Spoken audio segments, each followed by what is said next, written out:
নমস্কার, শুভ সন্ধ্যা। আজকে শনিবার 17 মে 2025, বাকচক্রের নতুন পথ চলা বিবেকানন্দ ঘরে ঘরের আজকে 210তম 210th সাপ্তাহিক ধারাবাহিক অনুষ্ঠানে আপনাদের সকলকে স্বাগত, সাদর অভ্যর্থনা ও আমন্ত্রণ জানিয়ে আজকে আমাদের অনুষ্ঠান শুরু করছি। তরুণবাবু এখনো সম্পূর্ণ সুস্থ নন। ইন এ সেন্স উনি বাড়ি থেকে বেরিয়ে আমাদের যে নির্ধারিত জায়গায় আমরা যেখানে শ্যুট করি আসার মতো অবস্থায় নেই, কিন্তু ওনার উৎসাহের কিছু কমতি নেই। এবং আমাদের এই প্রাণারামের শ্রী পবিত্র সুর, তাকে ধন্যবাদ, শুধু ধন্যবাদ দিলে ঠিক হবে না, তারও উৎসাহে তিনি গিয়ে আমাদের তরুণবাবুর বাড়িতে গিয়ে এই অংশটুকুনি শ্যুট করে এসছেন। আশা করি আপনারা ভালো রাখবেন। সুতরাং প্রাক কথমে আজকে আর বেশি সময় নষ্ট করে, আমাদের যেহেতু বক্তা এবং বিষয় অপরিবর্তিত, সুতরাং আজ সময় নষ্ট না করে চলুন আমরা আমাদের সেই পরিচিত প্রার্থনা সঙ্গীত, যেটা গেয়েছেন আমাদেরই বাকচক্রের সিনিয়র মোস্ট সদস্য শ্রী রমেশচন্দ্র বন্দ্যোপাধ্যায়, সেই প্রার্থনা সঙ্গীত শুনে আমাদের অনুষ্ঠান শুরু করছি। নমস্কার, ভালো থাকুন।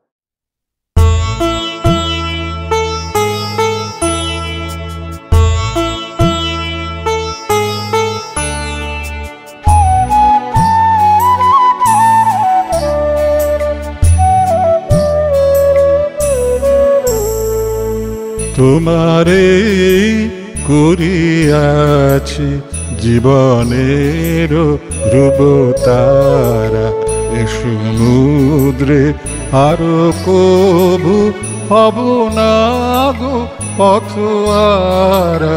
তোমারে করিয়াছি জীবনের ধ্রুবতারা,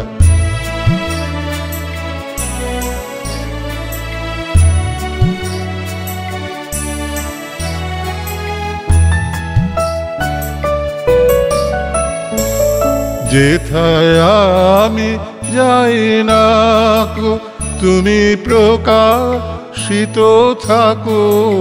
যেথায় আমি যাই না গো তুমি প্রকাশিত থাকো। অকুল নয়ন জলে ঢালো গো কিরণ ধারা।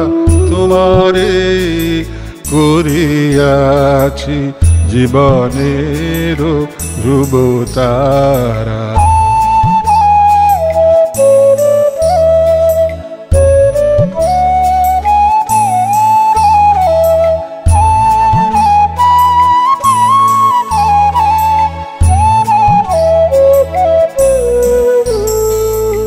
তব মুখ সদা মনে জাগিতেছে সঙ্গপানে। তিলেকো অন্তর হলে নাহিরি কুল কিনারা। তব মুখ সদা মনে জাগিতেছে সঙ্গপানে। তিলেকো অন্তর হলে নাহেরি কুল কিনারা। কখনো বিপথে যদি ভ্রমিতে চাহে হৃদি, কখনো বিপথে যদি ভ্রমিতে চাহে হৃদি। অমনীয় মুখ হেরি শরমে যে হয় সারা। তোমারে করিয়াছি জীবনের ধ্রুবতারা, এ সমুদ্রে আরো কবু হব না গো পথহারা। তোমারে করিয়াছি জীবনের ধ্রুবতারা।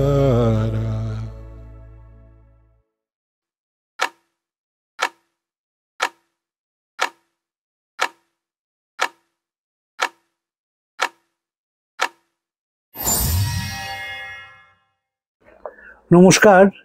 আজকে আমরা স্বামীজির যে চিঠি নিয়ে আলোচনা করব, সেই চিঠিটি খুবই গুরুত্বপূর্ণ।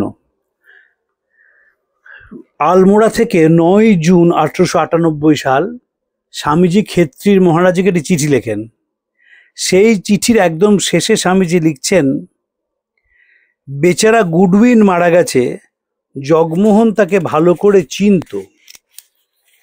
এইটুকুনি শুধু স্বামীজি লিখেছেন যে বেচারা গুডউইন মারা গেছে, জগমোহন তাকে ভালো করে চিনতো। জগমোহন মানে মুন্সি জগমোহন লাল, রাজার প্রাইভেট সেক্রেটারি, সে তাকে ভালো করে চিনতো। আমার এই যে গুডউইন মারা গেলেন, স্বামীজি ভেঙে পড়েছিলেন একেবারে। যখন আলমোড়াতে আছেন, জোসেফিন ম্যাকলাউড খবর দেন যে গুডউইন মারা গেছেন। স্বামীজি এর পরে সিস্টার ক্রিশ্চিনকে একটি চিঠি লেখেন।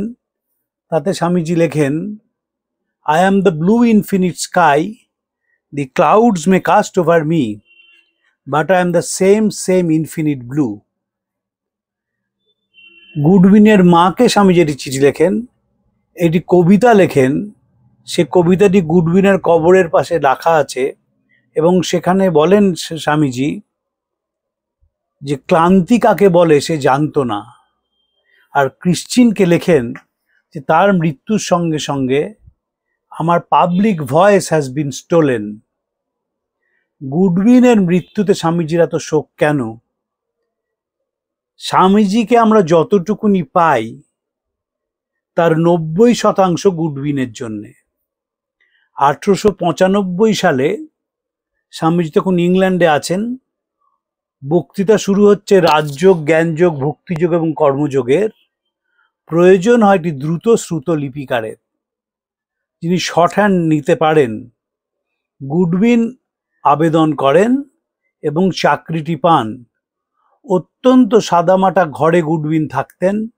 স্বামীজি যে বক্তৃতা দিতেন গুডউইন লিখে আনতেন এবং লেখার পরে সেটা লং হ্যান্ডে লিখে স্বামীজিকে শুনিয়ে নিতেন। যদি গুডউইন না থাকতেন তাহলে রাজযোগ, জ্ঞানযোগ, ভক্তিযোগ, কর্মযোগ আমরা পেতাম না। যেমন ইন্সপায়ার্ড টক্স যে আমরা পাই, স্বামীজি যে 1000 আইল্যান্ড পার্কে গিয়েছিলেন, সেখানে দেখবেন বক্তৃতাগুলো গোটা পাওয়া যায় না, হঠাৎ হঠাৎ শেষ হয়ে যাচ্ছে, অ্যাব্রাপ্টলি বক্তৃতাগুলো শেষ হয়ে যাচ্ছে। তার কারণ শর্ট হ্যান্ড নেওয়ার কোনো লোক ছিল না। কিন্তু স্বামীজি যে lectures from Colombo to Almora, সেটি আমরা পাই গুডউইন ছিলেন বলে। স্বামীজি কলকাতায় বক্তৃতা দিয়েছিলেন, সেটিও আমরা গোটাটা পাই গুডউইনের সৌজন্যে। তাই গুডউইন চলে যাওয়া গিয়ে কি অপূরণীয় ক্ষতি হলো স্বামীজি সেটি বুঝেছিলেন। স্বামীজি একেবারে ভেঙে খান খান হয়ে গিয়েছিলেন। গুডউইন ক্রিকেট খেলা দেখতে খুব ভালোবাসতেন। ইংল্যান্ডে স্বামী শারদানন্দজিকে নিয়ে তিনি ক্রিকেট খেলা দেখতে গিয়েছিলেন। উটা কামান্ডে তিনি ক্রিকেট খেলা দেখতে যান, ঠান্ডা লাগে, নিউমোনিয়া হয় এবং গুডউইন তাতেই মারা যান। বয়স হয়েছিল মাত্র 29 বছর। গুডউইন খুব বড় গোঁফ রাখতেন, তাই স্বামীজি তাকে বলতেন যে তুমি তো গুডউইন নও, তুমি ব্যাডউইন। আবার দেখবো যখন স্বামীজি ভারতবর্ষে আসছেন, গুডউইন তো সাথে এসেছিলেন। কলকাতায় যে বিপুল শোভাযাত্রা হয়েছিল, সেই শোভাযাত্রা আমরা জানি যে যুবকেরা ঘোড়ার গাড়ির ঘোড়া খুলে দিয়ে স্বামীজিকে টেনে নিয়ে যান এবং সেই শোভাযাত্রার সাক্ষী ছিলেন গুডউইন, মিস্টার এবং মিসেস সেভিয়ার। তো গুডউইনকে স্বামীজি বলেছিলেন যে ঠাকুরের তিথি পুজোয় লক্ষাধিক লোক হবে। গুডউইন মানতে পারেননি, ভেবেছিলেন হয়তো তার গুরু একটু বেশি বেশিই বলছেন। কিন্তু দক্ষিণেশ্বরে যে ঠাকুরের জন্মতিথি পালিত হয়, সেখানে বিপুল লোকের সমাগম হয়েছিল। বিশেষ স্টিমার চলাচল করেছিল এবং বহু ভক্ত সেদিন এসেছিলেন। স্বামীজি গিয়ে সেখানে কিছুক্ষণ থাকেন, বক্তৃতা করতে শুরু করেন, কিন্তু এত মানুষের কোলাহল তাই বক্তৃতাটি শেষ করতে পারেননি। গুডউইন না থাকার জন্য আমরা কি হলো সেটা একটু আলোচনা করার প্রয়োজন। স্বামী যখন দ্বিতীয়বার বিদেশে গেলেন, তখন প্রথমবারের থেকে স্বামীজির পার্থক্য আছে। প্রথমবার যে 30 বছরের ছেলেটি গিয়েছিল, সেই 30 বছরের ছেলেটি আমেরিকার কাউকে চিনত না। শিকাগো বক্তৃতায় পৌঁছে যান এবং সেখানে যে 6টি বক্তৃতা করেন, যেগুলো আমরা পাই সেপ্টেম্বর 11, 15, 19, 20, 26 এবং 27। এছাড়াও স্বামীজি বেশ কয়েকটি বক্তৃতা করেছিলেন। যেমন স্বামীজি ভারতবর্ষে নারীদের ওপর বক্তৃতা করেছিলেন, সেটি পাওয়া যায় না। স্বামীজি বিজ্ঞানের উপর বক্তৃতা করেছিলেন, সেটিও পাওয়া যায় না। এবং শিকাগো ধর্ম মহাসভার বক্তৃতা আমরা পাই। দ্বিতীয়বার যখন স্বামীজি গেলেন আমেরিকাতে, তখন স্বামীজি একজন প্রতিষ্ঠিত ব্যক্তি এবং সেই ব্যক্তিটিকে শুনতে বহু মানুষ হাজির হয়েছিলেন। যেমন স্বামীজির সঙ্গে গভীর বন্ধুত্ব হয় নিকোলা টেসলার, এবং নিকোলা টেসলা স্বামীজির সঙ্গে যান, হোটেলে থাকেন এবং স্বামীজিকে বলেন, how is it Swami that you spoke so well, you ate so well, you drank so well and slept so well. Swamiji বলেন, আমাদের ভারতীয় যোগীদের পদ্ধতি অনুসরণ করেই এটি সম্ভব হয়েছে। নিকোলা টেসলা জিজ্ঞেস করেন, কি সে পদ্ধতি? স্বামীজি বলেন, কামিনী কাঞ্চন বিরহ। এইভাবে নিকোলা টেসলার সঙ্গে স্বামীজির গভীর বন্ধুত্ব হয়। স্বামীজি শিকাগো ধর্ম মহাসভা এক পাদ্রির অনুরোধে বেশ কয়েকটি বক্তৃতা করেন, কিন্তু যেহেতু গুডউইন নেই, একটা বক্তৃতাও পাওয়া যায় না। মারি লুই বার্ক তার বিখ্যাত গ্রন্থ Vivekananda in America, his second visit to the West, সেইখানেও কোনো গোটা বক্তৃতা পাননি, কয়েকটা বক্তৃতার হেডিং মাত্র পেয়েছেন। কিন্তু গুডউইন থাকলে আমি নিশ্চিত আরও 8 খণ্ড বিবেকানন্দের বাণী ও রচনা পাওয়া যেত। কারণ দ্বিতীয়বার যখন স্বামীজি আমেরিকায় যান, তিনি প্রায় 170টি বক্তৃতা করেন, কিন্তু সে বক্তৃতার কিছুই আমরা পেলাম না শর্ট হ্যান্ড লেখার কোনো লোক ছিল না বলে। এবং স্বামীজি খুব নাটকীয়তার সঙ্গে বক্তৃতা করতেন। শিকাগো বক্তৃতায় স্বামীজিকে বলা হয়েছিল, it was human eloquence at its highest pitch, মানব ভাষণের এই হচ্ছে সর্বোচ্চ শিখর। বুঝতেই পারা যায় যে তিনি কি অপূর্ব বক্তৃতা করতেন। এটি কাগজ লিখেছিল, মধ্যরাত্রির আকাশের মতো শান্ত দুটি চোখ, ঘণ্টার ধ্বনির মতো কণ্ঠস্বর, স্পন্দিত ওষ্ঠ, দ্রুত চকিত গতি, বুকের ওপর হাত জোড়া করে যখন দাঁড়ান, তখন পৃথিবীর শ্রেষ্ঠ অভিনেতার ক্ষমতা নেই তাকে অনুকরণ করে। এই যে প্রখর ব্যক্তিত্ব দ্বিতীয়বার অতগুলো বক্তৃতা দিলেন, সে বক্তৃতা আমরা পেলাম না গুডউইনের অভাবের জন্য। এবং গুডউইনকে আমাদের প্রত্যেক দিন শ্রদ্ধার সঙ্গে স্মরণ করা উচিত, কারণ গুডউইন না থাকলে কলম্বো টু আলমোড়া আমরা পেতাম না। এবং কলম্বো টু আলমোড়া যদি আমরা না পেতাম, মাই প্ল্যান অফ ক্যাম্পেন, আমার সমন্বিতি আমরা পেতাম না সেজেস অফ ইন্ডিয়া। সে সেজেস অফ ইন্ডিয়ায় শ্রীরামকৃষ্ণ সম্বন্ধে স্বামীজি অসাধারণ বক্তব্য রেখেছিলেন এবং বলেছিলেন যে যা আমি বলেছি সেটা যদি মানুষকে কোনো উপকার করে থাকে তা সব তার, আমার নয়। এবং বলেছিলেন তিনি কলকাতার কাছে তার লীলা করেছেন। রামকৃষ্ণদেব, চৈতন্যদেব এবং শঙ্করাচার্যের সংমিশ্রণের সৃষ্টি। এবং স্বামীজি পরিষ্কার বলছেন, if I have told you one word of truth, it was his and his alone, and if I have told you many things which were not true, not correct, and not beneficial to human race, they were all mine, and on me is the responsibility. আমরা যদি স্বামীজির কলকাতা বক্তৃতা শুনি, সে কলকাতা বক্তৃতা তিনি আরও ঠাকুর সম্বন্ধে elaborately বলেছেন এবং বলেছেন, all that has been life giving, strengthening, pure and holy has been his words, his inspiration, he himself.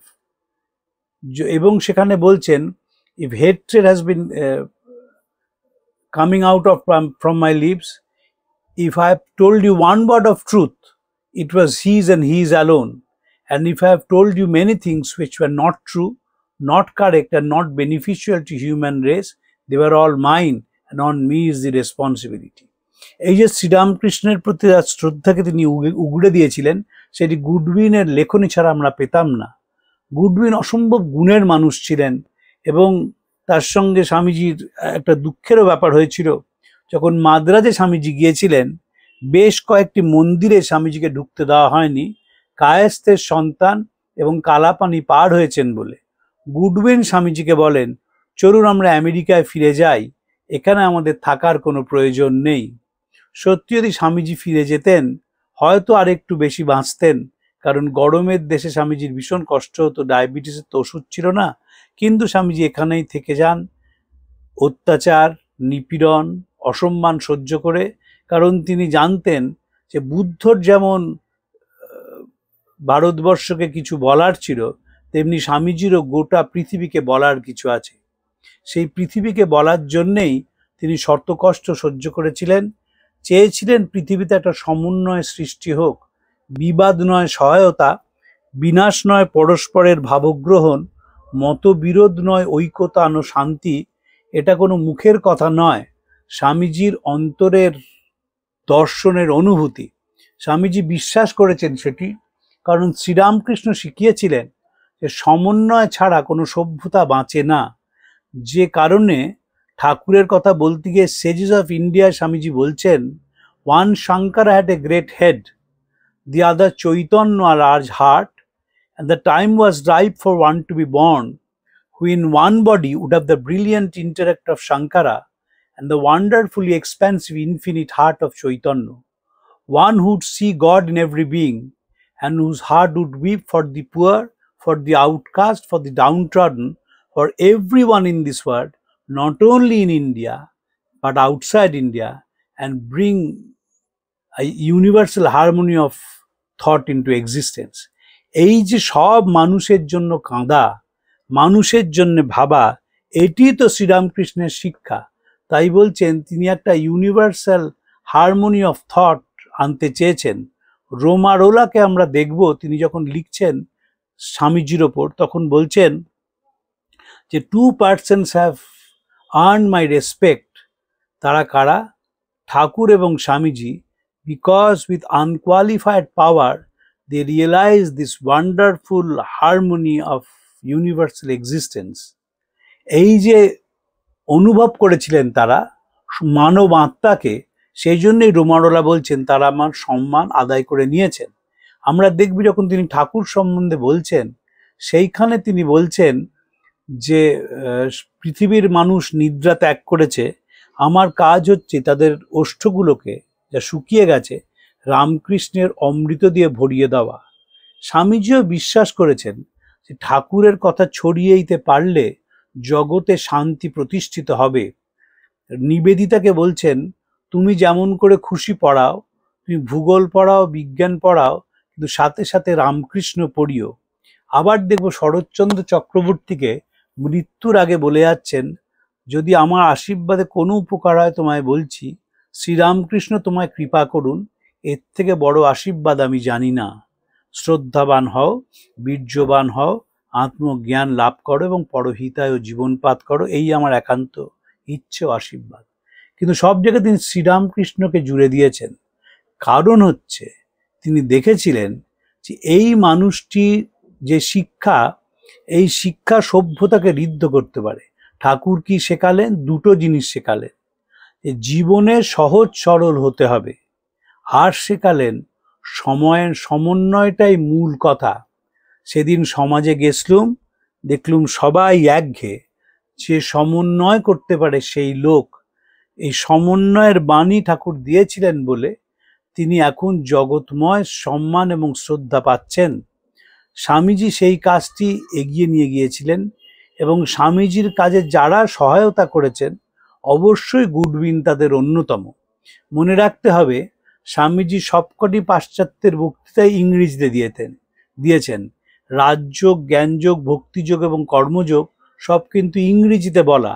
বাণী রচনায় আমরা যা পাই সেটা অনুবাদ।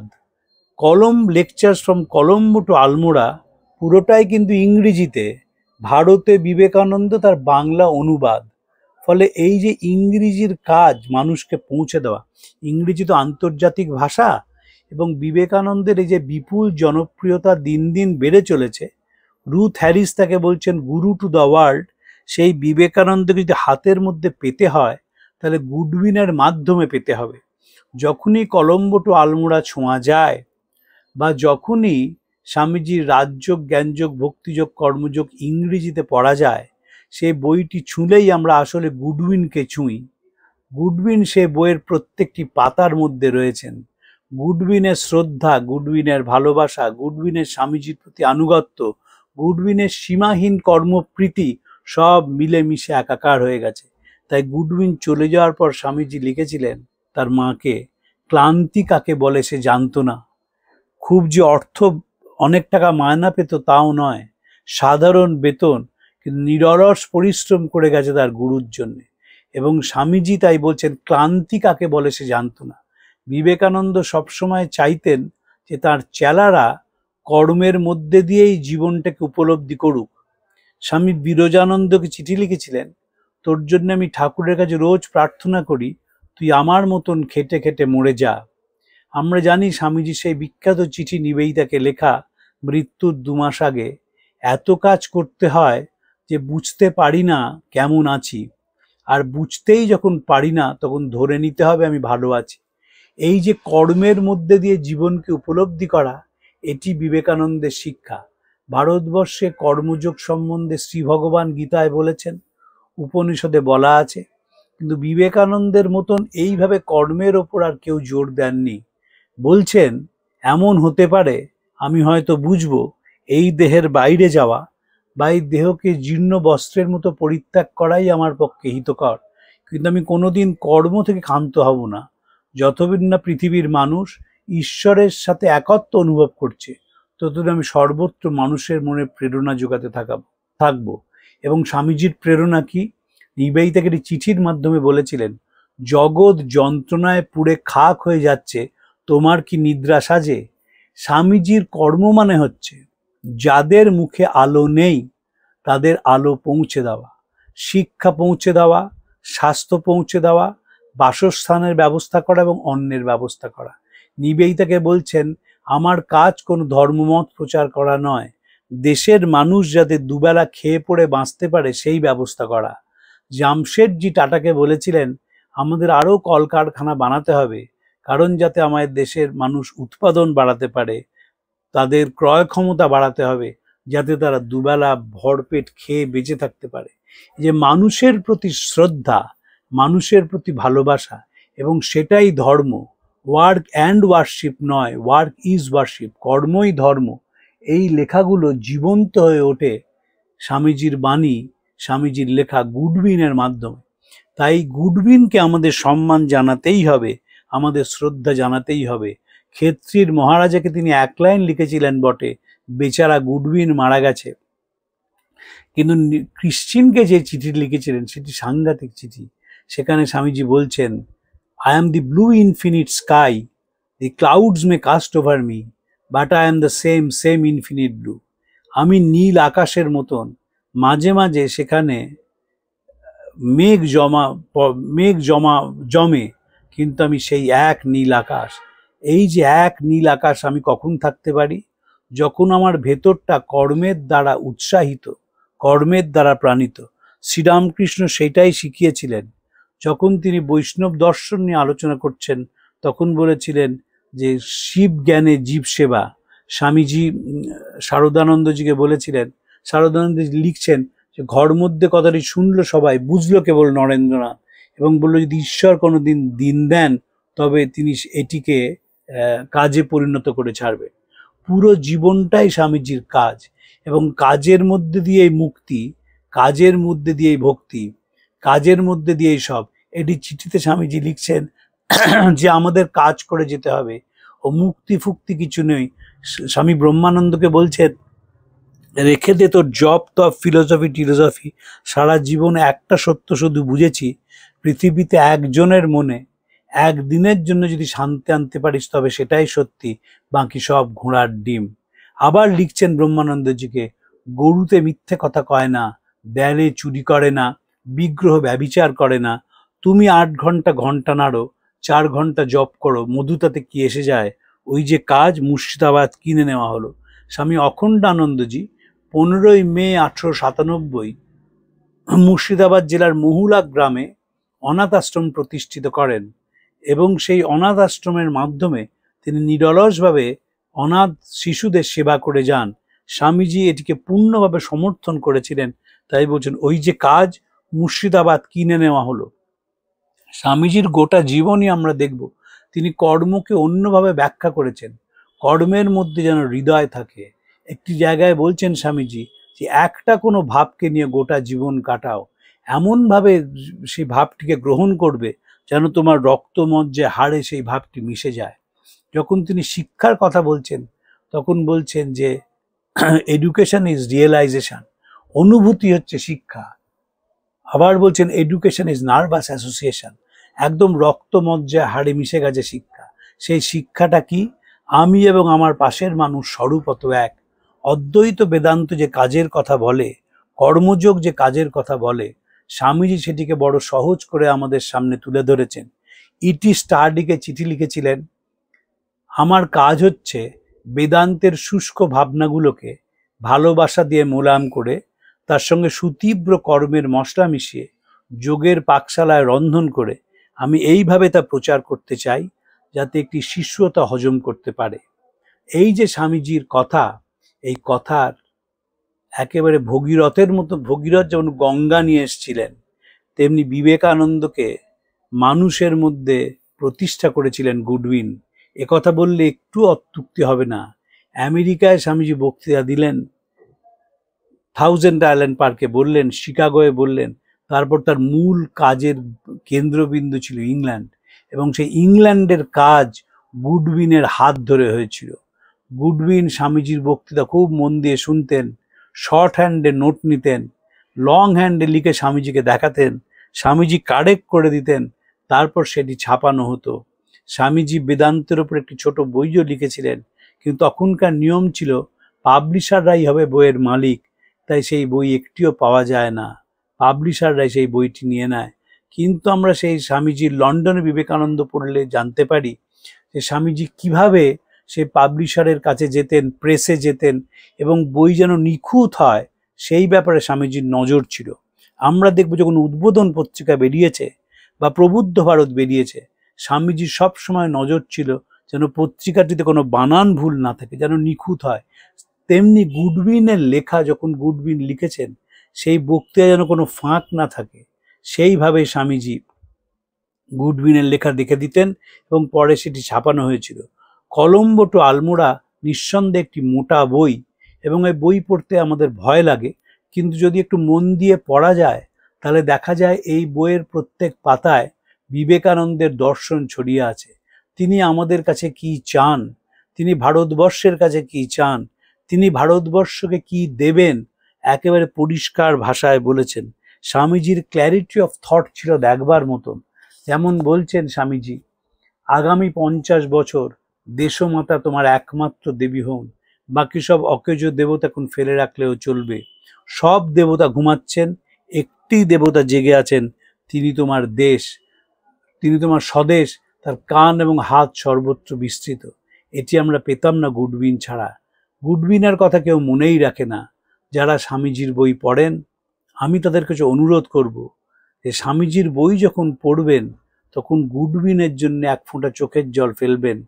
মানুষটি মাত্র 29 বছর বয়সে মারা গিয়েছিলেন, তার মধ্যে যে কাজ তিনি করে গেছেন, তিনি বিবেকানন্দকে পৌঁছে দিয়েছেন আমাদের কাছে।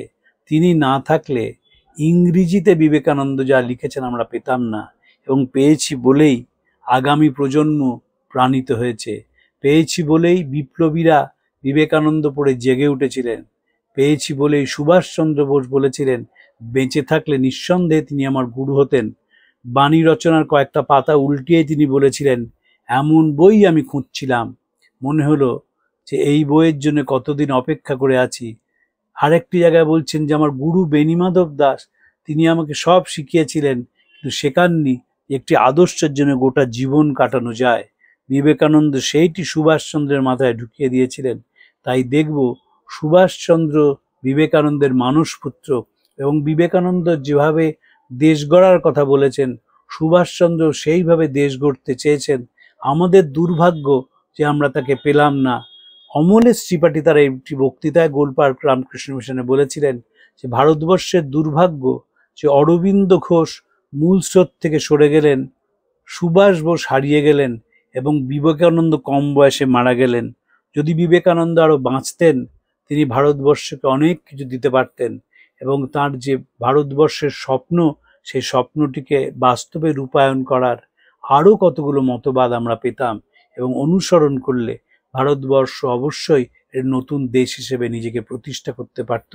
আজকে এই অবধি থাক, পরের দিন আর একটি বিষয় আলোচনা করব। প্রাণারাম প্রাণারাম প্রাণারাম প্রাণারাম প্রাণারাম প্রাণারাম। কি যেন লুকানো নামে তাই মিষ্ট এত তব নাম প্রাণারাম প্রাণারাম।